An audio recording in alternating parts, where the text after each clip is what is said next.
Hello दोस्तों, आज की 2 मिनट सीरीज में विल डिस्कस प्रधानमंत्री आवास योजना। राइट, इस पर्टिकुलर स्कीम को हम 2 पार्ट्स में डिस्कस करेंगे। Today will discuss the part 1। आवास इज रिलेटेड टू हाउसिंग। तो ये पर्टिकुलर स्कीम किसकी बात करती है? Affordable housing, right, by 2022। ये दोनों चीजें इंपॉर्टेंट है, अफोर्डेबल हाउसिंग बाय 2022, राइट। पर क्या ये सबके लिए? नहीं। In urban regions it is for the urban poor, in rural regions it is for the rural poor. ठीक है, अगर आप urban part of the scheme की बात करोगे it is called Pradhan Mantri Awas Yojana urban. If you talk about the rural poor तो ये प्रधानमंत्री आवास योजना ग्रामीण के नाम से कहलाई जाती है, राइट। कहीं कहीं पे इसका नाम प्रधानमंत्री ग्रामीण आवास योजना भी है। कौन सी मिनिस्ट्रीज को इंप्लीमेंट करिए, याद रखना बहुत इंपॉर्टेंट है और रादर इजी भी है क्योंकि रूरल पुअर की बात हो रही है, इससे ministry of rural development, right. तो हिस्ट्री देखते हैं ऐसी स्कीम्स क्यों शुरू हुई। तो देखो, पोस्ट इंडिपेंडेंस जो है, राइट, इंडिया में रेफ्यूजीज का आना शुरू हो गया, राइट। तो इन रेफ्यूजीज को रिहैबिलिटेट करना, इनको घर दिलाना, इनको सारी फैसिलिटीज दिलाना has always been very important, right. तो इन सबको केटर करने के लिए 96 में गवर्नमेंट ने इंदिरा आवास योजना निकाली, right, which was a rural housing program, right. Eventually क्या हुआ कि 2004 में इस पूरी स्कीम का परफॉर्मेंस ऑडिट किया गया। तो परफॉर्मेंस ऑडिट में सीएजी ने बोला बहुत सारे गैप्स मिले हैं हमें, बहुत सारे मुद्दे हैं इस पर्टिकुलर स्कीम में, जैसे कि कह रहे असेसमेंट नहीं है हाउसिंग की, राइट। आप सिलेक्शन कैसे कर रहे हो बेनिफिशियरी का, कोई ट्रांसपेरेंसी नहीं है। क्या quality of the house is good, जैसे क्या ये घर ऐसे बने हुए हैं कि डिजास्टर प्रूफ हो या ना हो, राइट। क्या टेक्निकल सुपरविजन हो रहा है कि how long can these things last, है ना। कन्वर्जेंस नहीं है बाकी स्कीम्स के साथ, इंटरलिंकिंग भी नहीं है, राइट। होनी चाहिए, हो सकती है, but it is not happening. फिर उन्होंने देखा बहुत सारे लोन्स हैं जो बेनिफिशियरी के नाम पे लिए गए हैं बट बेनिफिशियरी ने खुद नहीं लिए। इस सब को मॉनिटर करने का जो मैकेनिज्म है वो अल्टीमेटली वीक था। तो इन सभी चीजों को केटर करने के लिए eventually they came up with प्रधानमंत्री आवास योजना, राइट। अभी हम ग्रामीण वाले पार्ट की बात करेंगे। तो इट टॉक्स अबाउट अ पक्का house, right, with basic amenities. ध्यान देना, 2 एस्पेक्ट्स हैं, सिर्फ घर बनाने का नहीं है, प्लस एम्यूनिटीज देने का भी है। So when I talk about affordable housing it is not only about house plus amenities as well. ये दोनों पॉइंट्स बहुत इंपॉर्टेंट है। अब किस किस को दिए जाएंगे, राइट, जितने भी हाउसलेस लोग हैं, प्लस ऐसे घर जो कि कच्चे घरों में रह रहे हैं उनके लिए भी this is very important. So all those points are also very important, right, कि पक्का हाउस चाहिए, हाउस के साथ साथ एम्यूनिटीज देनी भी इंपॉर्टेंट है, राइट। किस किस को? जो बेघर लोग हैं, जिनके पास घर नहीं है और जो ऑलरेडी कच्चे हाउसेस में रह रहे हैं, right. Minimum size of the house भी आपको दिया हुआ है 25 स्क्वायर मीटर्स। और ध्यान देना, मैंने आपको क्या बोला था, एम्यूनिटीज की भी बात हो रही है, इसीलिए गवर्नमेंट बोलती है हाइजीनिक कुकिंग स्पेस भी होना इंपॉर्टेंट है। So whenever you study affordable housing, right, इस पर्टिकुलर स्कीम के अंदर it will always talk about the house plus the amenities, right.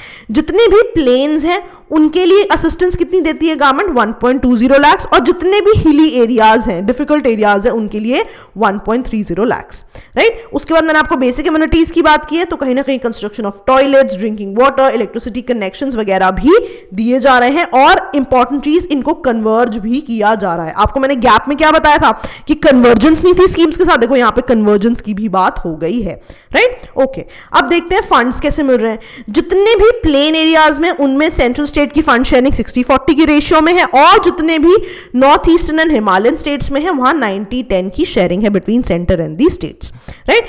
अब मान लो एक ना सिंपल सी बात यहां आप सीख सकते हो, इसलिए मैंने बताई है कि मान लो सेंटर ने फंड रिलीज कर दिए, राइट। जितने भी फंड्स रिलीज होते हैं क्या वो पर्टिकुलरली सिर्फ उसी पर्टिकुलर चीज के लिए होते हैं? फॉर एग्जाम्पल मैं कह दूं प्रधानमंत्री आवास योजना है, राइट, क्या ये सिर्फ कंस्ट्रक्शन के लिए पैसा दे रही है? नहीं, कंस्ट्रक्शन के लिए तो पैसा दे ही रही है, उस कंस्ट्रक्शन को करवाने के लिए जो एडमिनिस्ट्रेटिव एक्सपेंसेस हैं उनके लिए भी पैसा दिया जाता है, राइट। इसीलिए स्कीम में क्या बता रहा है कि जितना भी एनुअल बजट दिया जाता है उसमें से 90% बजट तो कंस्ट्रक्शन के लिए दिया जाता है, राइट। बाकी जो बजट है, राइट, वो administrative expensive and some other expenses में खर्चा हो जाता है, राइट। और ये पैसा 2 इक्वल इंस्टॉलमेंट्स में दिया जाता है, ठीक है। ओके, बेनिफिशियरीज का सिलेक्शन कैसे हो रहा है? How do you know who is rural poor, है ना। यूजुअली आप बीपीएल हाउस होल्ड्स वगैरह देखते हो, है ना, depending upon your income. But इस पर्टिकुलर स्कीम की स्पेशलिटी क्या है? ये सोशो इकोनॉमिक कास्ट सेंसस देखती है, राइट। तो ये बहुत इंपॉर्टेंट है कि सिलेक्शन ऑफ बेनिफिशियरीज कैसे हो रहा है। हो सकता है आपको एग्जाम में बीपीएल लाइन की बात कर दे, which is not true, socio economic caste census. इसकी देखो एक बहुत इंपॉर्टेंट चीज क्या है, एक परमानेंट वेट लिस्ट भी बनाई गई है, राइट। कि इवेंचुअली हमारे पास सभी ऐसे लोगों की लिस्ट हो जाए और उनके लिए भी हम आगे स्कीम्स निकाल सके जिनको हम इस पर्टिकुलर स्कीम में केटर नहीं कर पाए, राइट। सस्टेनेबिलिटी की भी बात हो रही है, राइट। और एक और बहुत अच्छी चीज क्या है, मान लो कि बेनिफिशियरी सिलेक्शन में आपको ग्रीवियांस है कि भाई नहीं गलत हो रहा है, मुझे मिलना चाहिए था, इन सब चीजों के लिए एक अपीलिएट प्रोसेस भी बनाया हुआ है। तो आप देख रहे हो सारी पॉइंट्स कवर करने की कोशिश की गई। सिर्फ आपका घर ही नहीं बन रहा है, एक पर्टिकुलर लिस्ट भी बन रही है, प्लस अगर आपको दिक्कतें हैं तो उसके लिए अपीलिएट प्रोसेस भी बनाया जा रहा है, ठीक है, ओके। इस पर्टिकुलर स्कीम को, राइट, क्वालिटी ऑफ कंस्ट्रक्शन को बेटर करने के लिए नेशनल टेक्निकल सपोर्ट एजेंसी बनाने की बात हुई है। इट इज एनविसाज्ड, बट अभी ऐसा कुछ बनाया नहीं गया है, राइट, ओके। इसके बाद इसको ई गवर्नेंस की भी बात हो रही है। दो पर्टिकुलर ऐप से आप पूरी चीज को ट्रैक करते हो। एक ऐप है आवास सॉफ्ट, एक ऐप है आवास ऐप, राइट, ओके। तो आवास सॉफ्ट से आप क्या करते हो, ध्यान देना, this is all about service delivery, right, कि आइडेंटिफिकेशन ऑफ बेनिफिशियरी, राइट, जितनी असिस्टेंस दी जा रही है, जो भी सर्विसेज दी जा रही है, उनको आप आवास सॉफ्ट ऐप से केटर करते हो, right. So you can see कि डिलीवरी कौन सी स्टेज पे है, किस तरह से डिलीवरी हो रही है, all the things could be trapped. Now एक और ऐप है आवास ऐप, जो बेसिकली रियल टाइम मॉनिटरिंग करती है ना, फोटोज भी ले सकती है कि क्या कंस्ट्रक्शन ऑफ द हाउस हो रहा है, टाइम स्टैम्प्स लेती है, क्या समय पे हो रहा है या नहीं हो रहा है, राइट। तो आवास soft is all about service delivery, और अन्ना ऐप जो है ये रियल टाइम मॉनिटरिंग करती है कि आपका काम कहां तक पहुंचा है, राइट। जितना भी पैसा बेनिफिशियरीज को जा रहा है, राइट, वो बैंक ऑफिस या पोस्ट अकाउंट्स में जाता है, जो कि आवास सॉफ्ट MIS के थ्रू जाता है। MIS क्या होता है जी, मैनेजमेंट इंफॉर्मेशन सिस्टम्स, राइट। पूरा डेटाबेस होता है और इसके हिसाब से सारा पैसा चला जाता है। This is not very important, आप बस ये दोनों पॉइंट्स याद रख लीजिए कि ई गवर्नेंस की भी बात हो रही है। अब मान लो एग्जाम में आपको एक पॉइंट आ जाए कि PM ग्रामीण योजना में ई गवर्नेंस भी एक कॉम्पोनेंट है, राइट, तो हो सकता है वहां पे आपको ऐप से सोचना पड़े, हाँ ऐप तो थी तो ऑब्वियसली ई गवर्नेंस डेफिनेटली हो रहा है, तो इन्फरेंशियल क्वेश्चंस भी आ सकते हैं, ओके। एडिशनल इन्फो, राइट, जैसा कि मैंने आपको बताया कि पर्टिकुलर एक स्कीम चल रही है, राइट, सो उसकी मॉनिटरिंग कैसे होगी, राइट, कहीं ना कहीं सोशल ऑडिट्स भी होते रहेंगे, राइट, और कुछ और स्कीम्स के जो मॉनिटरिंग मैकेनिज्म्स हैं उनके लिए भी ये चीजें होंगी। कैसे होंगी, जब आप बहुत सारी स्कीम्स को इंटरलिंक कर दोगे, राइट, तो इंटरलिंकिंग में कहीं ना कहीं स्कीम्स की ऑडिटिंग भी इक्वली बढ़ जाएगी, राइट। और अगर आपको याद हो तो मैंने आपको बताया था मॉनिटरिंग मैकेनिज्म नहीं था पीछे, गैप में सबसे पहले हमने पढ़ा था कि हमें ये स्कीम क्यों लानी पड़ी, क्योंकि पिछली स्कीम में गैप्स थे। तो आप देख रहे हो मॉनिटरिंग मैकेनिज्म का गैप नहीं था, उस गैप को भी केटर किया गया। फिर आपने ध्यान दिया होगा कि एक ये भी गैप था कि टेक्निकल असिस्टेंस है या नहीं है, क्या घर अच्छी क्वालिटी के हैं या नहीं है। तो यहां पर जो इस पर्टिकुलर स्कीम में गैप्स घर बन रहे हैं उनमें ये भी देखा जाएगा कि ये डिजास्टर प्रोन घर भी हो, राइट। तो असिस्टेंस सेंटर देगा कि ऑब्वियसली टेक्निकली भी ये घर बहुत ज्यादा साउंड बने हो, राइट। तो देख रहे हो आप हर एक गैप को केटर करने की कोशिश की गई है, राइट। उसके बाद एक और चीज जो उसमें प्रॉब्लम थी कि कन्वर्जेंस नहीं थी, इंटरलिंकिंग नहीं थी डिफरेंट स्कीम्स के साथ, है ना। जैसे अब मान लो कि pipe drinking water is a benefit जो आप घर के साथ दे रहे हो, है ना, या LPG गैस है, तो इनसे जितनी भी रिलेटेड स्कीम्स हैं उन सबको इंटरलिंक करके कहीं ना कहीं आप बेनिफिट दे सकते हो। बिकॉज एजेंडा तो यही था ना इस स्कीम का कि हाउस के साथ साथ आपकी जो एम्यूनिटीज है वो भी देनी थी। तो एम्यूनिटीज लिए तो बहुत सारी स्कीम्स आप इससे इंटरलिंक कर सकते हो, राइट। तो इंटरलिंकिंग की भी इन्होंने प्रॉब्लम को रिजॉल्व किया है, ठीक है, ओके। लेट्स रिवाइज, हमने क्या क्या पढ़ा है, राइट।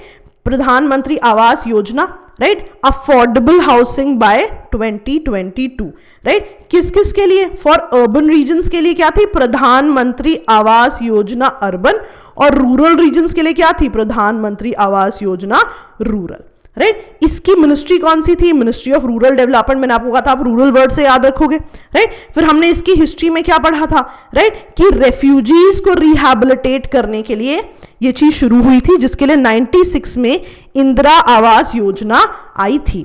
बट इवेंचुअली ऑडिट में क्या मिला, बहुत सारे गैप्स थे, राइट। गैप्स को केटर करने के लिए आपने प्रधानमंत्री आवास योजना बनाई, राइट। अब इसका जो ग्रामीण पार्ट था वो हम पढ़ेंगे। तो इसके ग्रामीण पार्ट में हमने क्या क्या पढ़ा कि दो बेसिक एजेंडा है, एक तो आप पक्का हाउस बना रहे हो, दूसरा आप बेसिक एम्यूनिटीज दे रहे हो।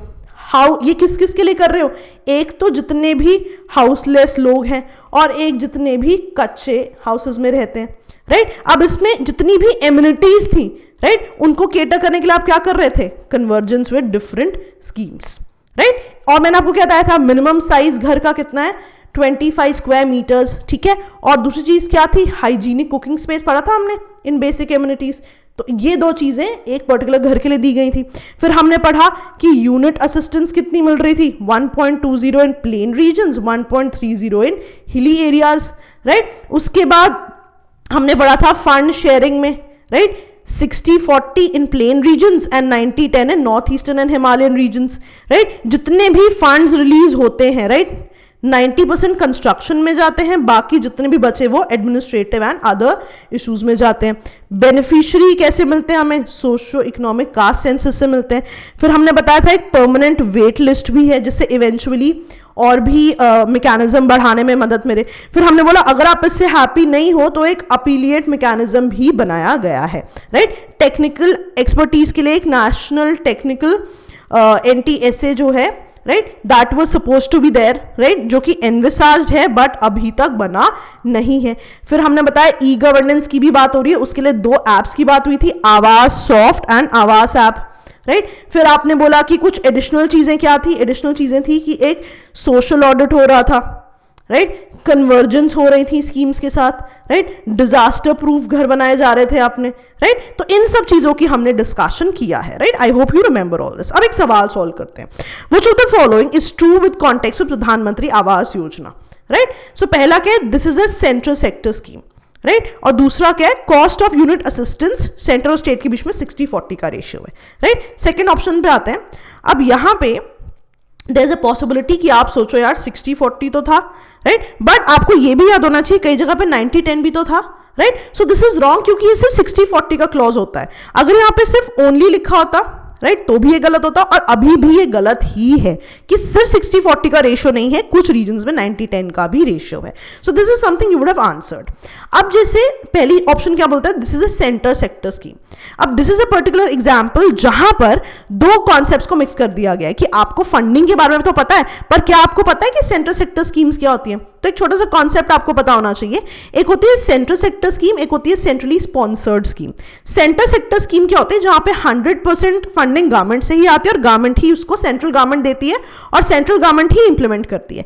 सेंट्रली स्पॉन्सर्ड स्कीम क्या होती है, राइट, जिसमें मेजॉरिटी पैसा सेंट्रल गवर्नमेंट से आता है और सेंट्रल गवर्नमेंट का और स्टेट गवर्नमेंट का शेयर्ड भी डिफाइन होता है, बट उनको, उन स्कीम्स को इंप्लीमेंट कौन करता है, स्टेट करती है, राइट। यहां पे क्या हो रहा है, फंडिंग भी सेंटर दे रहा है और इंप्लीमेंट भी सेंटर कर रहा है। यहां पे क्या है, फंडिंग मेजॉरिटी सेंट्रल गवर्नमेंट से आएगी बट इंप्लीमेंट कौन करेगा, स्टेट करेगा, राइट। तो अब सॉल्व करते हैं, दिस वाज रॉन्ग। तो is this a centre sector scheme, right? क्या ये सारी इंप्लीमेंटेशन सेंटर कर रहा है? क्या 100% पैसा सेंटर दे रहा है? नहीं, 60-40 का रेशियो है, 90-10 का रेशियो है। So this is also wrong, your answer is none of the above, right. Simple सी बात है। ये क्वेश्चंस बहुत टीडियस होते हैं जहां पे 2-3 कॉन्सेप्ट्स मिक्स कर देते हैं, ठीक है। सो ये स्कीम्स हमने ऑलरेडी डिस्कस करनी है। Make sure to see all the videos. That will be all दोस्तों। हम नेक्स्ट वीडियो में दोबारा मिलेंगे पार्ट 2 के साथ। Okay, bye bye.